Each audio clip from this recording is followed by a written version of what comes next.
Yeah. Okay.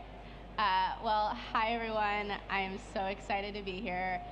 If I seem a little low, I traveled from California 2 days ago and I got deathly ill yesterday. So we're here. But I'm super excited to be here today to talk to y'all about how to maximize your marketing efficiency and impact and innovation, particularly with AI, which I think everyone in this room probably knows and understands that it's a big thing. So a little bit about me. My name is Stephanie Sosa. I work at a company called Airtable. If you don't know what that is, I'll get into that in a little bit. And I am a product marketer there. I get the lovely job of launching a bunch of the cool stuff that our product managers, our designers, our engineers, and my entire job is to make sure that it gets into the hands of folks like yourself and really thinking through that go-to-market strategy. Before Airtable, I was actually at Slack or Salesforce for 3 years doing something very similar. If you guys are big Slack fans and you have used huddles and clips, those are my babies, and I tell everybody to please use them. And then before that, I started my marketing career at other tech companies like Credit Karma and Glassdoor. Okay, so what are we going to talk about today? I wanted to break this down into kind of 3 big categories. The first one is really just overall, how do we better plan and prioritize when we think about going to market, especially when we think about campaign management and campaign planning. I think a lot of us here know that it's a little bit hard, so I'm going to kind of walk through some of the things that we kind of do for ourselves and for our customers, and hopefully have some best practices and the right discovery questions for y'all. The second, which I think is a nice dovetail from the first one, is why it's really important to identify your business critical data and make sure that that is the trusted data set that all of your marketing campaigns are built upon. So we're going to actually walk through what that means, how to identify it, and how to verify it. And the third is, this wouldn't have AI in the title if I didn't talk about AI, but I am going to walk through kind of ways that you can have the most impact with embedding AI directly into your marketing workflows.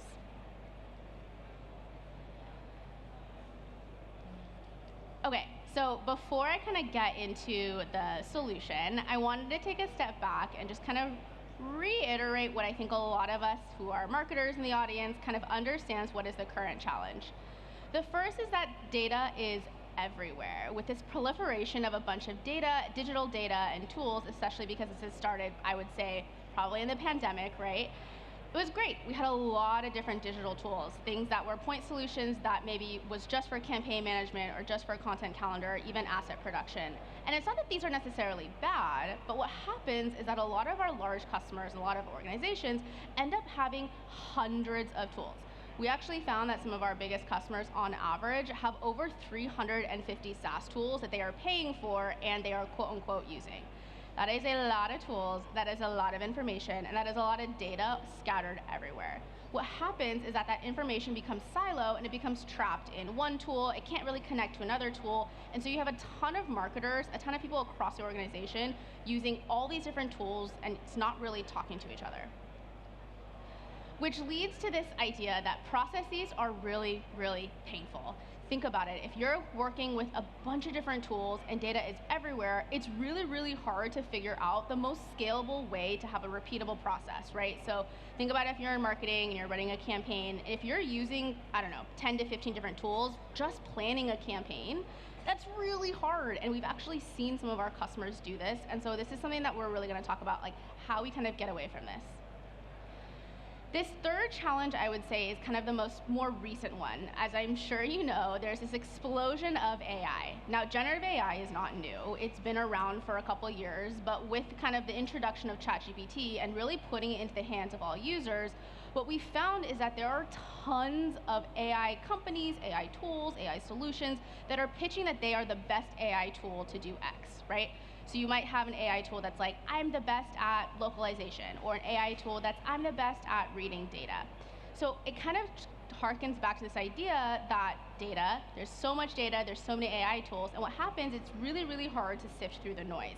Imagine, you're a CMO or a head of marketing or a VP of marketing, you get reached out to constantly about all these AI vendors. how do you know which one is actually real, or not real, but how do you know which one's going to be the most impactful? How do I actually use it? And the risk of not really figuring out your AI strategy is that you risk falling behind, because all companies, all organizations today are really thinking about how to implement a great, effective, impactful, and secure AI strategy. So, what this means is when we think about the marketing lifecycle, we think about this from end to end. Now, again, for the marketers in the audience, there are a lot of different types of marketers, right? You can be a content marketer, you can be a product marketer like myself, you can be in social media marketing. But what I think all of us in marketing understand is that there are so many different steps to do an end-to-end marketing workflow. So when you create content, when you post on social, when you create a blog, when you launch a product, it's just one step in this overall marketing lifecycle. So what happens, based on all the kind of challenges that I walked through before, is we see that it becomes actually kind of broken. And so you can see on this slide here, what we mean by that is all these different tools are just for one particular step in this workflow. It makes it so that this end-to-end marketing lifecycle is really, really hard to follow, and it's just not great. So what we think is that there is a better way to do this. There is a better way to do great for marketing. And so for those of you who are not familiar with Airtable, Airtable is an app building platform that really empowers teams, organizations, individuals to build your own apps for whatever use case.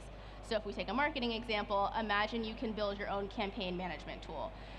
Based on what you need, right? There are a bunch of other tools out there that can do it, but imagine you can build one just specifically for your needs. There's a bunch of other things about Airtable, and I'll kind of get into this, but we really believe that it's important that everything that you are doing, not just in marketing, but actually just organization-wide, and I'll talk about this in a little bit, should be all on one connected platform. And that's really what Airtable is about. So, before I kind of get into exactly how Airtable can do it, and I'll walk through an example, I wanted to just talk through, so how do we actually overcome those marketing challenges that I walked through before and really get that impactful, efficient, innovative marketing campaigns? So the first one is this idea to aggregate, verify, and connect critical business data. And I'm going to walk through what this means in a second. The second is actually looking at your MarTech stack and figuring out what are the key players that you absolutely need and really consolidate that. Organizations today are spending way too much money, way too much effort trying to unload all of these different MarTech tools. I think it's time we actually take a look at it and say, what's actually going to be the most impactful for my marketing team, even for my entire organization, and what can I get rid of, what can I consolidate, or maybe what can I bring on that could then connect all of these other systems. The third one is we need to find ways so that you can quickly and easily implement AI. And what we mean by that is, I think, again, AI is relatively new, but part of what makes it new is that it's kind of really scary and it can feel really complex to do that. In order for organizations to really step onto this pace of innovation, to really quicken that, to really say, hey, I understand AI, I can put AI into all my workflows, they need to find a tool, they need to find a platform that's going to be able to empower the people doing the work to be the ones to say, this is how AI is going to best adapt to my workflow. Okay, so I'm going to walk through each of these and kind of talk you through kind of some of the things that we walk our customers through when we're thinking about some of these solutions. So the first is, what do we mean by aggregating, verifying, and connecting critical data? So I think that's no secret, no question here, that it's really, really important to have a single source of truth. Now, what we mean by having a single source of truth is, imagine all of the different marketing campaigns that you are running. Imagine what data that you need to put into those marketing campaigns.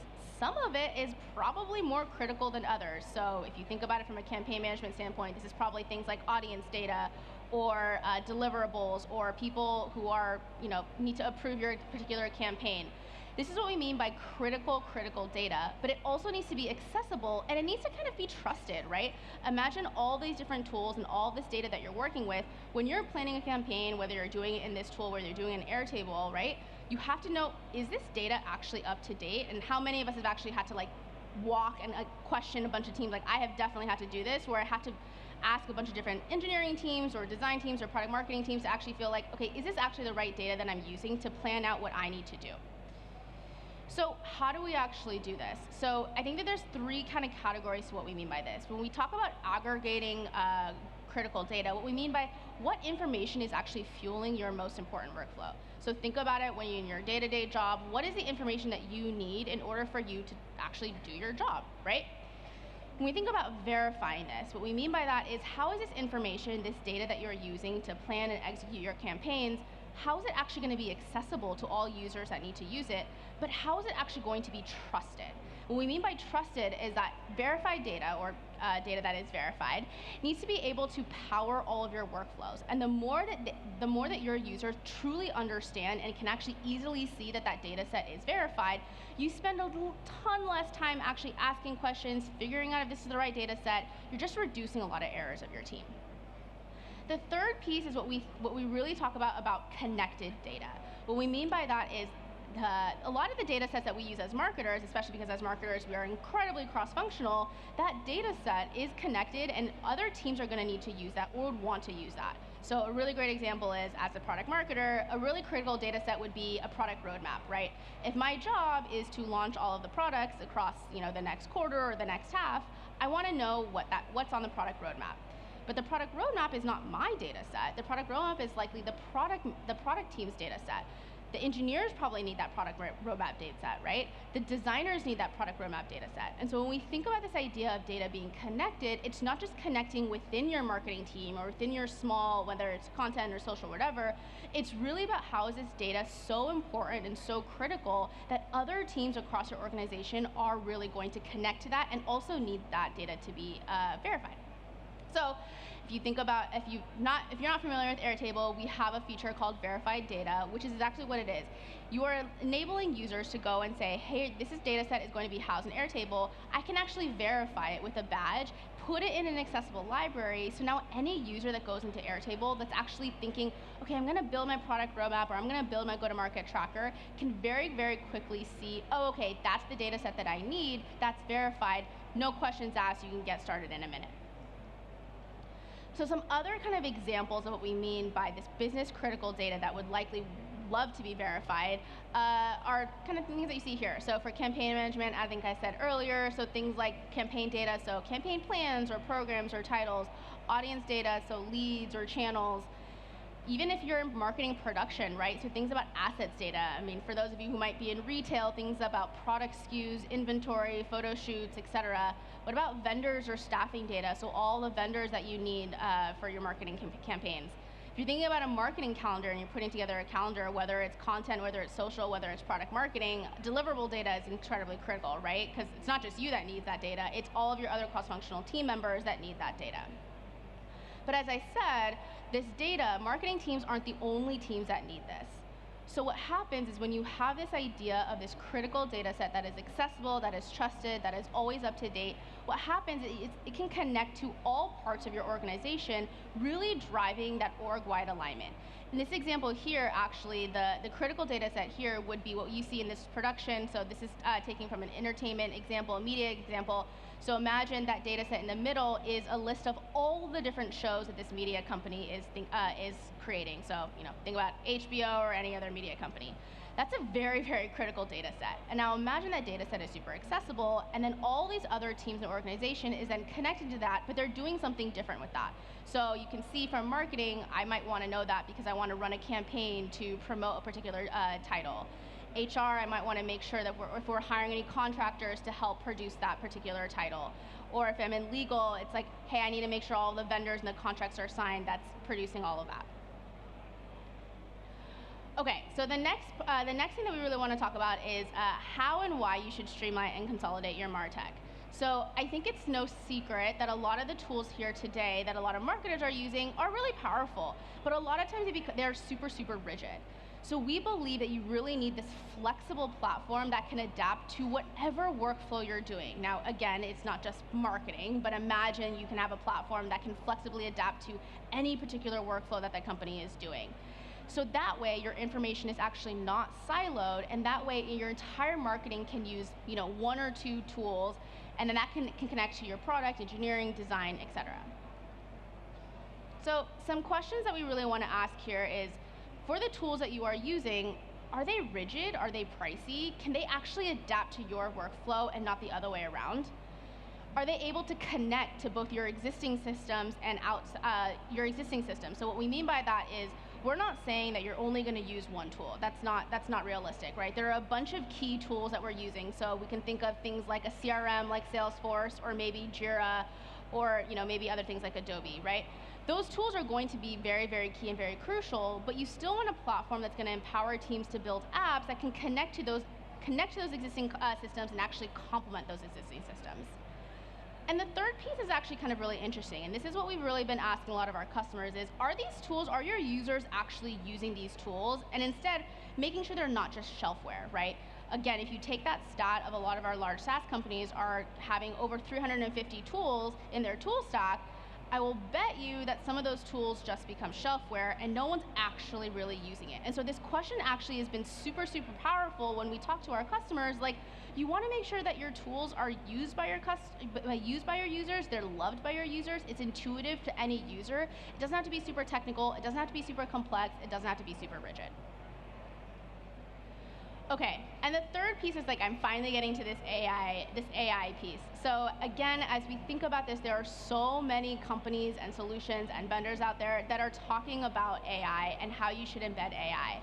We believe that in order for AI to truly, truly be impactful, you have to not only be able to have teams quickly and easily adopt it, but it has to be flexible and it has to work the way you want it to work. I think that's super important when we think about how are you creating your different workflows. Everybody here, I'm sure, has a very different way of running their marketing campaign, or maybe you're in product, or maybe you're in engineering, right? You want to have a tool that's able to flexibly adapt to that, but when you think about actually adding this layer of AI into it, AI also has to be really flexible. And so we believe that we have to be able to just have that way for teams to quickly and easily do this. And how we really think that we can do this is if you embed AI directly to where your work, your information, and your people are. I'm going to get into this in a second. So some questions that we ask and some questions that we've asked our customers about AI are the time to value, right? So how fast and how speedy can your teams actually figure out how to implement AI? Again, AI can seem a little bit scary, a little bit complex. I am definitely not technical, so I've definitely been scared of AI. But in order for us to really kind of like anchor onto this AI revolution, it has to be easy for teams and it has to be safe for teams to feel like they can implement it, they can feel like it works for them. The second is AI should adapt to your workflow and not the other way around. I'm going to go into what that means in a little bit and actually walk you through an example of how this shows up in Airtable. But the third is actually what we see a ton of questions about from our largest customers. How are you actually going to manage AI? There are a ton of questions in the market today about security. How do I manage it? If an AI tool is not in the tool you already use, do I have to manage another tool? So how are you actually going to implement AI? Is it yet another tool that you have to embed? So I want to take a minute to actually walk you through an example of kind of everything that we talked about, both from a data perspective, also looking and showing you how Airtable can actually empower your teams to build apps, but also how you can actually very impactfully embed AI directly into your workflows. So let's say I'm a marketing manager, I'm product marketing, but let's say I'm a campaign manager and I'm using Airtable to build my campaign management app. So you can see here I've built a campaign app, which is in the back, and it can have things like a timeline for all the different deliverable dates that I have. It can tie to things like company goals or OKRs. It can have an insights page, et cetera, et cetera. The really great thing about a platform like Airtable is that any marketer, whether you're technical or not, I am not technical, I've said this many times, but I've built these end-to-end campaign apps. Now, imagine I'm like, okay, cool, I have all this information of all this campaign data, I need to draft a campaign brief. Now, as much as I would love to say as a marketer, I love to start with a blank slate, sometimes I just don't want to. Now imagine you can then say, okay, I'm going to use AI to take all that information that's already in this app and draft a first draft of a campaign brief. So you can see here, you're actually using the information that's already in Airtable to then power that AI workflow. This is great. Again, it saves a bunch of time, and it's also something that you can actually flexibly adapt. So here, you can say what fields or what information you want to input into AI, but also imagine you want to say, okay, I want to make it a little bit more human, or I want this campaign brief to be a little bit shorter.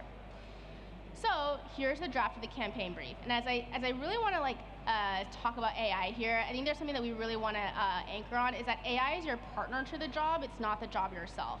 And so when we think about this, and even when you embed AI directly into your workflows or automations in a platform like Airtable, a lot of times, again, as I hope it's getting across, is it needs to be flexible, it needs to work for you. AI sometimes doesn't always give you the output that you need, and that's okay. It's meant to give you a head start. It's meant to make it easier and faster for you to kind of get started with the information that you have. This is what this is doing, and this is what we can do here. We can then go in here and edit this and make it your own, but that first head start is really driven by AI. And the great thing is, it's all in one platform, and you don't have to go out. Imagine all the information that you do. So if you use ChatGPT, you have to think about how to write prompts. You have to take your information that's in a tool, put it in ChatGPT, figure out the right prompts, etc. Here, if you have a platform like Airtable, you don't actually have to do that. All your information is right here. AI is already built in, and it's already where all of your work is, all of your data is, all of your people, etc. Some other examples where we really see AI be super, super powerful within a marketing workflow are things like localization. So imagine you had some social media copy or even a blog draft maybe. Imagine you can then just say, hey, I want to localize or translate all of this marketing copy into some of my key global key languages.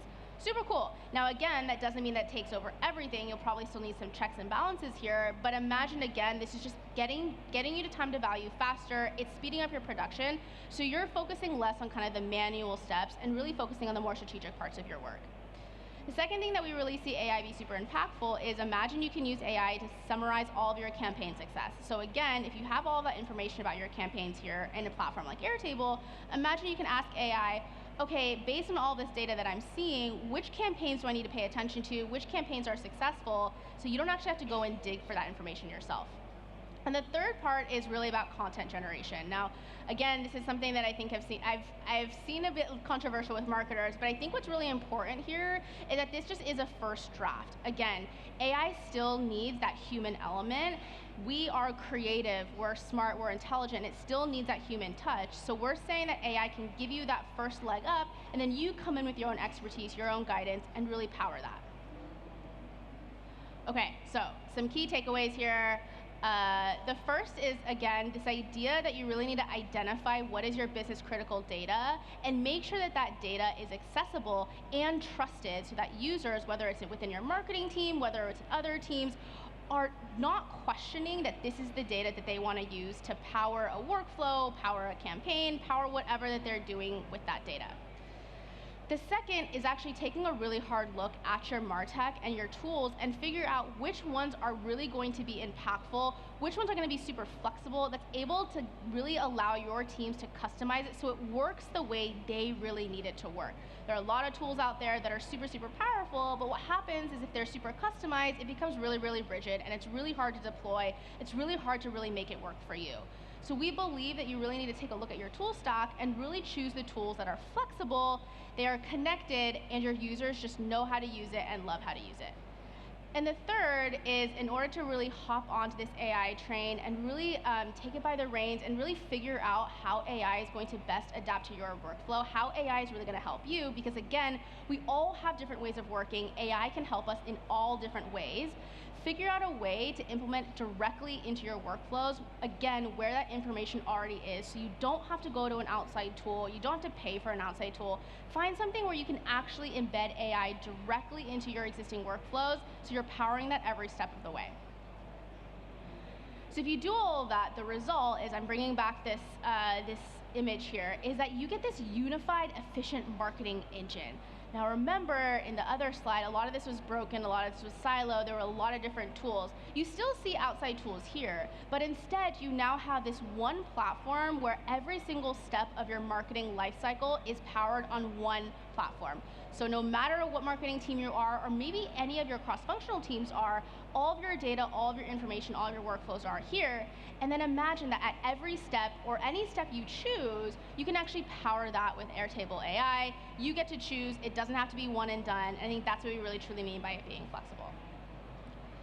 And so with that, if you are interested in learning more about Airtable or Airtable AI, you can learn more on our site or check us out at Stand D18.